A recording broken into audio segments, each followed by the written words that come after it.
Hello and welcome to Women's Football Hub. I am your host for this episode. I am Carolyn Kent, and with me today is an expert in sports medicine and injury prevention with a strong interest in sports footwear research. She's recently achieved her doctorate in athletic training from Florida International University. She's worked extensively in elite level football and recently completed a scoping review on football boots, or soccer cleats for those of you coming from the US. She's going to be presenting at the Isokinetic conference in Madrid this year, and I'm so looking forward to seeing her do it. Welcome to Women's Football Hub, Dr Amanda Jagielo. Thank you, Carolyn. Excited to be here and glad to be on. Hey, I'm really looking forward to it because obviously football boots, soccer cleats, which we will use interchangeably here, is something that's got quite a few column inches, hasn't it? And obviously you've been researching sports footwear for a little while, so tell me a little bit about your background. Yeah, so I'm a certified athletic trainer from the United States. For those that aren't familiar with that term, certified athletic trainers were sports medicine healthcare professionals who are trained in injury diagnosis, management, rehabilitation, but we really are specialists in like emergency pitch side care, concussions, and return to play decisions. My work experience, I started at the secondary setting working with youth athletes in a variety of different sports before really focusing on soccer specifically with my time. I've worked at the Barca Residency Academy, spent some time with Real Salt Lake of Major League Soccer, and then most recently was with the Orlando Pride of the National Women's Soccer League. So I would say really it's just been over the course of my career so far that I really began to question the role that footwear was playing in injury prevention, performance, recovery, and all of that for my athletes and patients. And it didn't take much time to realize that I think historically it's just been under researched across the board, and then even more so when you look at soccer, and even less when you're looking at women's soccer specifically. And what led you to focus on football boots as opposed to other equipment? Yeah, so definitely, I think the main light bulb moment for me was so I spent 3 seasons with the Orlando Pride. And during that time, we had 3 different players sustain plantar fascia tears or ruptures, which that's not a common injury. We're used to plantar fasciitis, but not an actual tear or rupture. And 2 of those players happened to wear the same type of cleat. So there was definitely other factors going into each one of their injuries, of course, as far as field conditions, previous history, and whatnot. But definitely during my time at the Pride, plantar fasciitis and Achilles tendinopathies were probably the 2 biggest maintenance things we were working on the regular basis. Us as a high performance and medical staff, we were constantly having conversations around, okay, what could be possible causes? What are things that we could be doing differently? I had a really good rapport with my equipment staff as well. And so I would talk with them, like, okay, what are the boots we're getting? What are the options we have? And so, yeah, I just really became one track minded and can our cleats be better? And it was a gut feeling of, I think the simple answer is yes, they probably can be. So let's chat about your scoping review because obviously there's a lot of exciting things happening around that. You probably had some key questions that you were looking to answer. And yeah, let's just look at a general overview of that scoping review you've just done in football boots. Yeah, so the scoping review was done as part of my capstone project to finish my doctoral degree. I completed it using Prisma guidelines, searched, was looking for literature within 4 different databases. The keywords I was looking at was bending stiffness, soccer, cleat, design, injury prevention, sports performance, and then female and athlete specifically. I included some variations of those terms such as football and boots and whatnot to just try to make sure I was being as comprehensive as I could. Set some inclusion and exclusion criteria as far as what type of studies and articles I was actually looking for, and trying to make sure that it was as relevant to international professional soccer as I could make it. Ultimately, I started with about 235 articles to start screening. Once I took out, and that was after I took out duplicates, so it looks like there was hundreds or thousands, got down to about 46 that I tried to look at a little bit closer, and ultimately was left with 23 articles that I chose to review that seemed the most relevant to what I was looking at, which specifically I was trying to figure out. My research question was, what is the significance of bending stiffness and injury prevention and sports performance in soccer cleat design for female athletes? So bending stiffness specifically refers to the measure of deformation that the outsole of a cleat can withstand. So that's like that plastic bottom cleat part. And so, yes, it's hypothesized that bending stiffness might be playing a role, either positively or negatively, in injury risk and performance. So I just wanted to see, okay, what specifics about that can we find? But then more importantly, I really was trying to lead it or get us to support the conclusion of this idea of gender specific or female specific cleats having an importance and role to play. Yeah, because obviously football boot design performance, there'll be potential implications of how the boot is designed, and it may have implications on how the player's movement is, and also biomechanics, that fancy term that Mhm. we tend to use. Yeah. Is that the case? Is there an impact on a player's movement and biomechanics from the design of the boot? Yeah, so definitely in my review, I was able to find some studies that showed us that. So we see that during an anticipated athletic movement, when a cleat is harder or stiffer, we tend to have the lower extremity joints go through less range of motion because there's actually reduced frontal plane motion at the foot. And so what this causes is obviously reduced shock absorption abilities, and it can mean that the average vertical loading rates and ground reaction forces can actually be 22 to 30%, 36% higher in a soccer cleat than in a traditional running shoe. And so we also see that when athletes are just standing in a soccer cleat versus a running shoe, that they have about 7 degrees more of an ankle dorsiflexion angle, which is reducing that functional range of motion that they have available, which is just going to increase tissue strain further. Another thing that we know is that when you're wearing soccer cleats, you have about 9% less plantar surface area contact and 35% higher plantar pressures compared to a running shoe as well.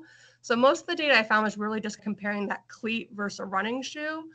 And so we definitely saw that there's some differences there. Furthermore, even between the genders, so we know that women, when we're running, we will have greater rear foot compared to men, but they will have higher plantar loading forces, especially on the lateral midfoot and forefoot region.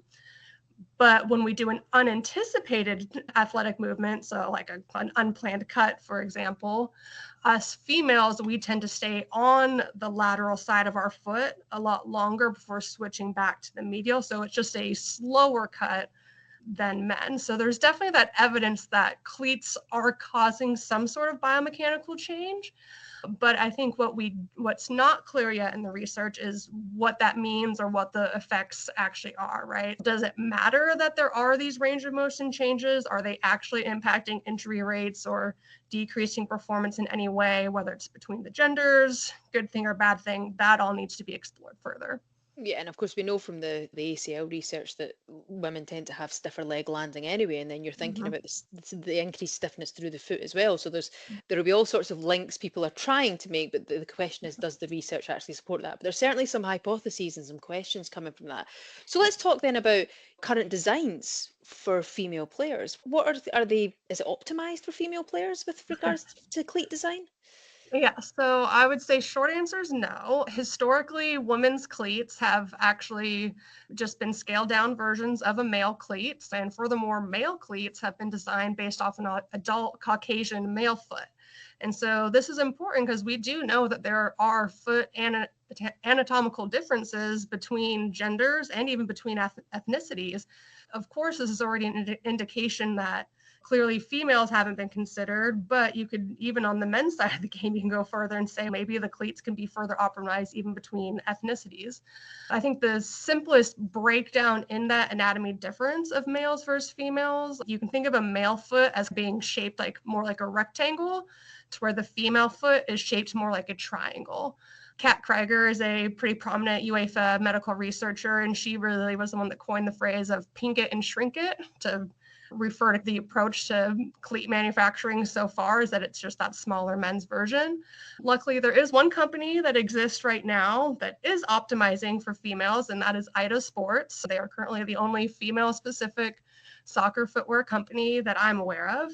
And so, yeah, the main feature, like differences in their cleat, is one that it will have a wider toe box. The heel cup is going to be more narrow. There's some increased arch support, and then it has round or conical studs. And it wasn't even until I think the 2023 Women's World Cup here that some of the bigger brands like Nike and Puma were even offering any sort of gender specific shoe to begin with. So I think it's, yes, getting on people's radars, and there's definitely some hope and promise, especially with IDA Sports. But in general, yeah, no, I think it's very safe to say that our cleats have not considered the gender specificity enough. Yeah, and of course, IDA Sports have just been invested in by Michelle Kang. So they've Mhm. actually had a recent cash injection. So it'll be really nice to see what they do with that. Now, you spoke about the outsole earlier, and of course, that is where the studs and everything are housed. Let's talk about this kind of stud configuration, because obviously, does it affect grip, speed, turning ability? Is there anything else I've missed there? Yeah, How does no, yeah, definitely a role to play. I will admit that with my scoping review, I didn't look too far into that because that's definitely a lot more focus on that cleat to surface interaction, which there is, I would say that was the most research that I was finding. And I think that's what became interesting while I was doing my scoping review. It's like, wow, look at all this that I have to exclude. At first, it seemed like there's all this cleat studies, but they're really all about that reaction to the ground. But studs as well, like over the course of time, have gone from being that traditional rounded stud to where we see this increase in thin, elliptical, or bladed studs, because that does show it helps to improve the lateral slip resistance. That is going to help you with your agility and cutting maneuvers. But once again, going back to that male versus female design, males are heavier and faster in general. So that's why we've seen that improve their performance. But I think it's put us at a higher risk of those rotational injuries because we know we just aren't doing those same forces on the lateral foot. So of course, between the cleats and back to that surface type, you've got your firm grounds, your soft grounds, and artificial turf cleats that are out there. So there's definitely variation for the playing surface, which will affect your ability, your speed and agility, because that's going to change the mechanical traction that you have. And so the theory is that the less traction, less resistance, less effort required to do the movements, in theory, you therefore should perform better.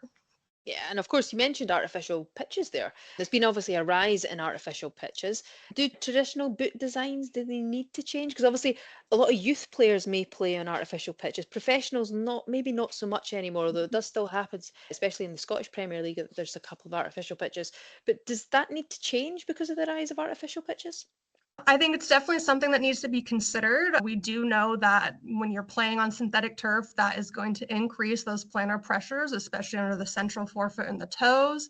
So when we look back at that idea of, we know that we're already having limited joint range of motion and decreased shock absorption. So then if you just add higher pressures from a synthetic turf, that's only going to exacerbate all of that tissue strain further. So it's definitely cause for concern. Anecdotally, I can say that during my time at the Pride, whenever we would play in Portland and Seattle, those are the only two artificial pitches in the NWSL right now, we would always have a major uptick in just general tendon pain, low back pain after a training or match on those artificial pitches. I think, as I said, those artificial turf cleats already exist, but I don't think enough players are going to keep enough shoes on rotation. Because even our players at the Orlando Pride, most of them were wearing the same cleats they wore on our sandy, loose ground in Florida. So if even at the professional level, we're not changing cleats, we can't expect people at the youth level to be changing all that. So I think it's more of that, an issue of access or player preference, not that, because I think some of the boot design changes have already been there. It just, are people actually utilizing it?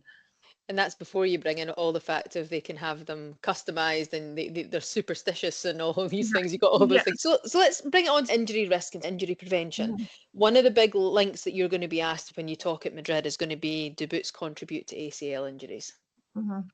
Yes. So my sneaking suspicion, very strong suspicion, is yes. That's like the hill that I would die on right now. But does the research say that right now? No, there's no obvious evidence or direct link or correlation between cleats and ACL injuries right now. I think considering how researched ACLs have been and how we have not decreased injury rates despite learning about all these different modifiable factors, which are all great. Of course, there are things like jump training, quality of motion, fixing those muscle imbalances, all those things definitely have their place and role in ACL prevention and need to be continued. And I'm 100% an advocate for. But I do think that we've also really focused on that hip and core strength and really looked at this top-down approach. And so my question is, maybe we know that from the bottom up, the kinetic chain will be just as affected. So that's why I do think looking more at the foot and ankle complex, the role that cleats are doing on that, I think that's just an interesting angle that doesn't seem to have been thought about as much in the scheme of ACLs. So, as per a lot of things, more research definitely needed, is what we're saying. Is that right? Yes. Yes. Yep. Always. And specifically on female subjects and athletes, of course. Yes. My students will laugh at that because they're always saying everything's just more research needed. And I'm like, yes, well, welcome to the world. It's exciting. So let's talk about stud configurations again. What's their link to injury? Does it matter what configuration the studs are in? Yes or no? So yeah, we do see some evidence of that. So particularly when you're looking at a bladed cleat versus a conical rounded cleat. So we know that those bladed cleats are going to produce higher rotational torques, especially when you're doing cutting on natural grass. So obviously the higher that torque, that's going to increase your likelihood for torsional injury. So ACL probably being the most prominent one that we would think of. So I think there's definitely something to look into further there. Mechanical principles would also tell us that if all shoes are equal stiffness, but they had a different amount of cleats, more cleats spread out would probably be better for plantar pressures, because obviously you're going to have better force dispersion. But from what I saw, there wasn't that much research looking at that specifically. So I think there's definitely questions to be further asked there. But what we know so far is at least that, yeah, bladed cleats, as much as it can improve that cutting performance, it can increase your risk by having those higher forces. And then, yeah, if we can spread out those studs versus having just one or two small ones really digging into your foot, that might be better for those plantar pressures. And is it all about the studs? Because there's obviously been discussion about designing boots specifically for women based on anatomical differences. Mm-hmm. What do you think are the most important considerations in that process? Yeah, so definitely. So we know that a woman's foot we have a wider forefoot, a shorter medial longitudinal arch, and shorter metatarsal lengths compared to men. So that's back to that rectangle versus triangle shape. That's why I think Ida's on the right track there by creating the wider toe box and the narrower heel cup to accommodate for that. I think another thing to consider is that we know that female tendons have less resistance to deformation, and so we don't dissipate energy as well, and so we're a bit more of a compliant tendon compared to males. And this is at the microscopic level during activity. So if we're thinking about those limited range of motions that we're seeing in cleats, already straining the tissues from there, then we know that we just have a more compliant moving tissue as well. So it's like, how can we support that difference better? Another thing, when we talk about that toe box and the narrowness of cleats, us as females, we tend to wear high heels or a lot more other shoes. We, even more so than men, we're constantly in this scrunched position and altering our foot mechanics well beyond just soccer cleats, which can predispose us for injuries further. So definitely, so I think it really just comes down to that specific biomechanical support that we can give, because we already have well established what a lot of these anatomical, physiological, biomechanical performance differences are between the genders, but it seems like we're not modifying despite knowing some of these differences exist. Yeah, totally. And I think you do sometimes find that there are misconceptions, etc., out there about football boots or soccer cleats, aren't there? And when we talk about football boots and injury risk, are there any major misconceptions that you think need to be addressed? I think it's this one size fits all approach.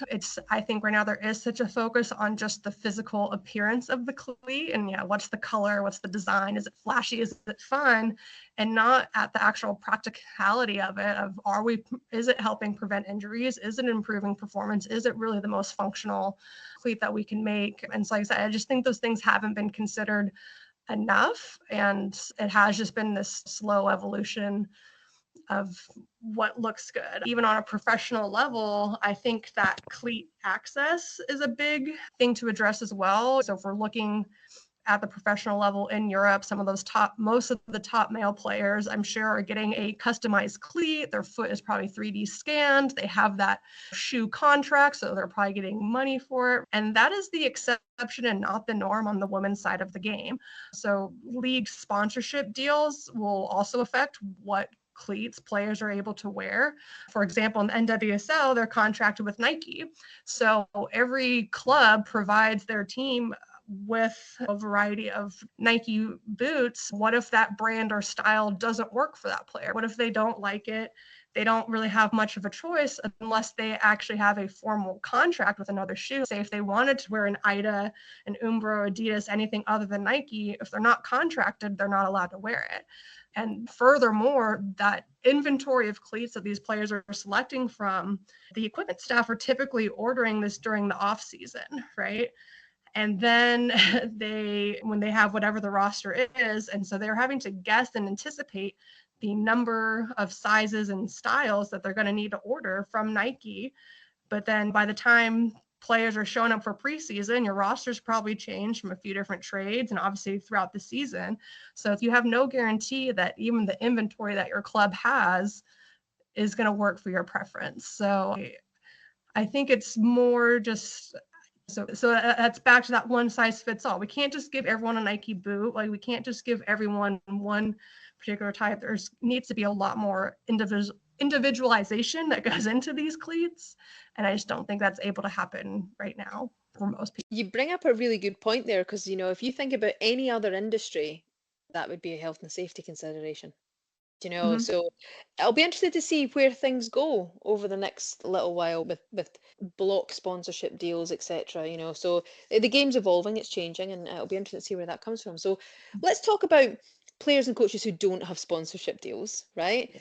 What should they look out for when choosing a soccer cleat or a football boot?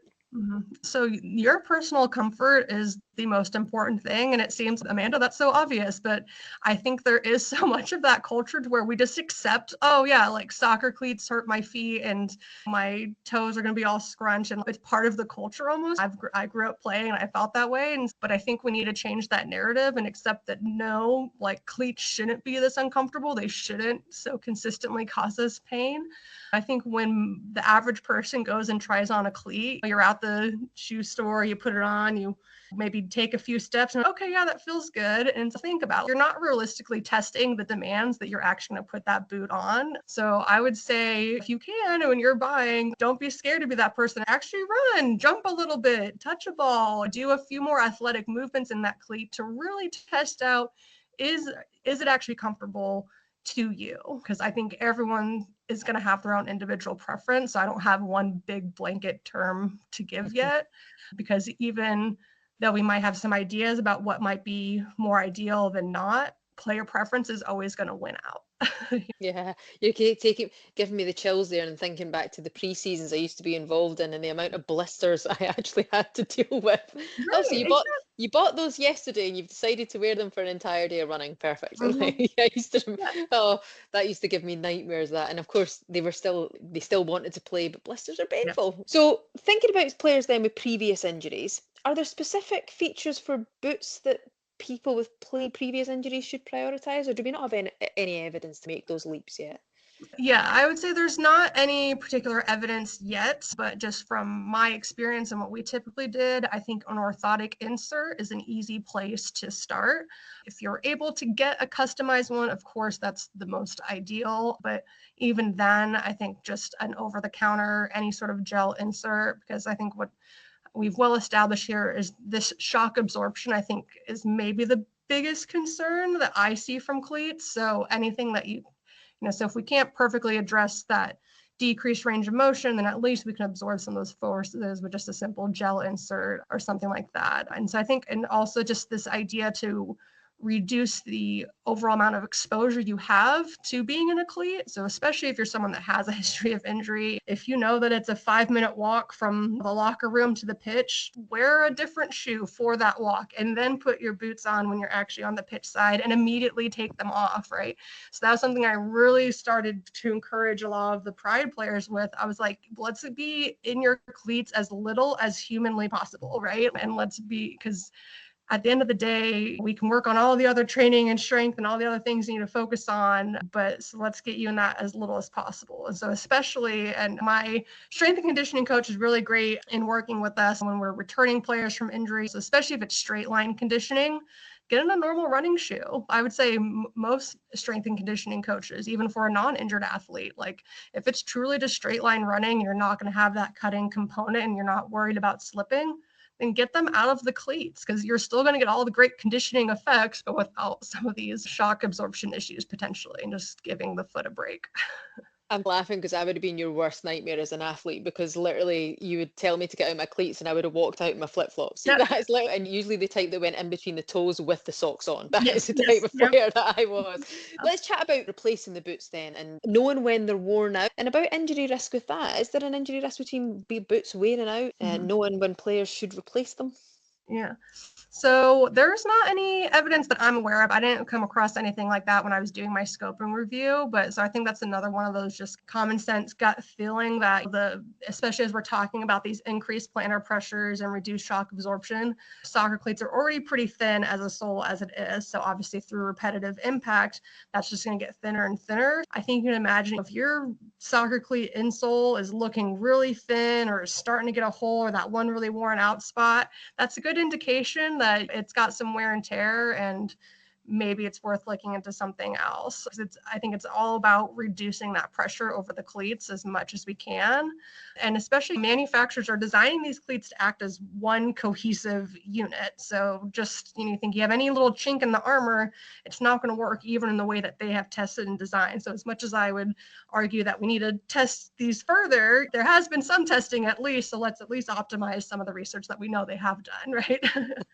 Yeah, if you're needing to wrap it in tape, it's needing a new pair. That's basically what you're saying. That's right. Yeah, we have all seen that player and or been that player, right? And so it's like, yeah, your foot's slipping more, or yeah, you go flying through the tape when it wears out. So like I said, I definitely, there's not that strong research evidence, but plenty of common sense. I think we can all see why that's not ideal. Yeah. Let's go on to talk about the future of boot research and looking at a few things here. What changes would you like to see in football boot design over the next few years? So definitely I'm pushing for gender specific design. So I'm 100% on IDA Sports camp, and I'm really excited for what they're doing. And so I hope we do continue to get more investment and work with them. I think this is a great opportunity to test a product to see what its effects actually are. Because of course, all this stuff sounds great in theory, but maybe it doesn't matter. Maybe at the end of the day, these are just small trivial details, but at the elite level, a 1% difference can make or break it. And so these thin margins can actually matter at that point. Yeah. And with regards to your research, say there's people listening today thinking, oh, do you know what? I'd really like to get in touch. Where can listeners follow more of your work and learn more about your research? Yeah, so probably the easiest thing would just be to follow me on LinkedIn or Twitter. I still call it Twitter, sorry. My handle's the vegan AT if you want to search me or find me. But then I would say the best way is definitely going to be at this upcoming Isokinetic conference in Madrid, Spain. If you were there, I will be presenting, and I'm looking forward to being able to hopefully talk to a lot of different people about all of this and my obsession with female specific soccer cleats now. I have to say that sounds absolutely amazing. Amanda, it's been fantastic to have you on the show. I'm really looking forward to seeing you present in Madrid. I think you're going to do absolutely amazing, certainly after what I've heard for the last 30 minutes. To those of you who are working with players, please help them find footwear that is appropriate and comfortable, because women and girls deserve to play this game with kit that fits. We will see you soon.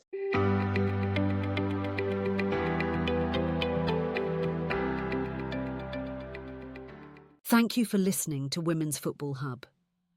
The information within this podcast is for informational purposes only. No material on this podcast is intended to be a substitute for medical advice, diagnosis, or treatment. Please contact your doctor or another healthcare professional if you have any questions about anything raised in this podcast.